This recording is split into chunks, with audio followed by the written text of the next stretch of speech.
আজকে আমাদের যুবকদের মধ্যে কবরের চিন্তা নাই, কবরের ভয় নাই, কবরের কোনো পেরেশানি নাই, যার কারণে যুবক ভাইরা রাস্তায় রাস্তায় মেয়েদের পিছনে ঘুরে, রাস্তায় রাস্তায় বিন নারীর পিছনে ঘুরে, মোবাইলের মধ্যে বিন নারীর ছবি দেখে, নামাজ পড়ে না, রোজা রাখে না, টিভি দেখে, মদ খায়, গাঞ্জা খায়, জুয়া খেলে।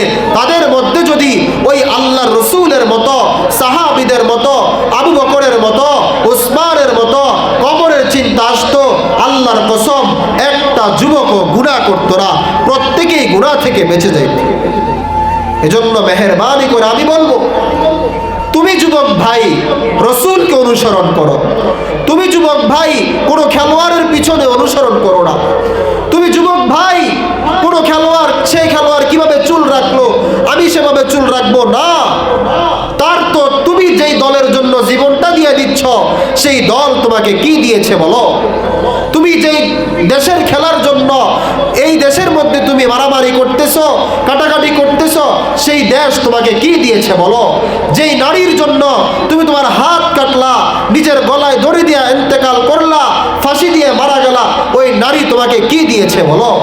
এজন্য বলবো, মেহেরবানি করে নিজের জীবনের মধ্যে পরিবর্তন ঘটাও। নারীর পিছনে ঘুরে, বিন নারীর পিছনে ঘুরে, অসভ্য মেয়েদের পিছনে ঘুরে নিজের জীবন নষ্ট করো না।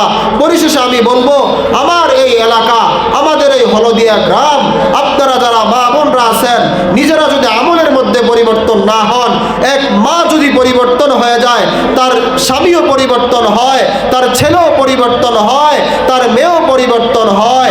এক মা যদি রাস্তায় রাস্তায় ঘুরে, তাহলে ওই মার এই গুনার কারণে কতগুলো পুরুষের যৌবন নষ্ট হয়েছে, গুনার বাগী হয়েছে।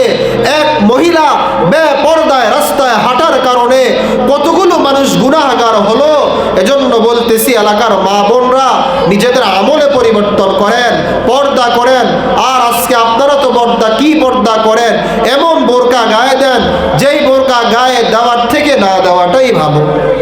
আমার শায়েখ হযরত মাওলানা আনিসুর রহমান আশরাফি সাহেব বলেন, মহিলারা তো একটা থ্রি পিস গায়ে দেয়, এই একটা থ্রি পিস গায়ে দেওয়ার পরে যে সে আরেকটা বোরকা গায়ে দিল, ওই বোরকাটা দ্বিতীয় একটা থ্রি পিস হয়েছে।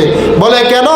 এই বোরকাটারে এত সুন্দর করে, এত টাইট করে বাঁধে, তার মাথা থেকে পা পর্যন্ত পুরোটা শরীরের অঙ্গ প্রত্যঙ্গগুলো বোঝা যায়।